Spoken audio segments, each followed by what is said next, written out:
Ahora vamos a pasar más cerca.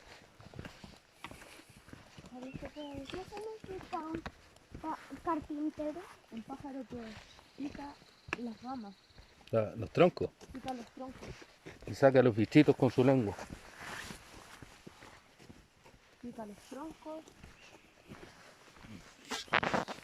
Ahí está, aquí arriba, mira. ¿Y lo veis que se está moviendo? Mira, ahí está, se está moviendo. Mira, ahí está su cabeza. Debe estar comiendo bichitos.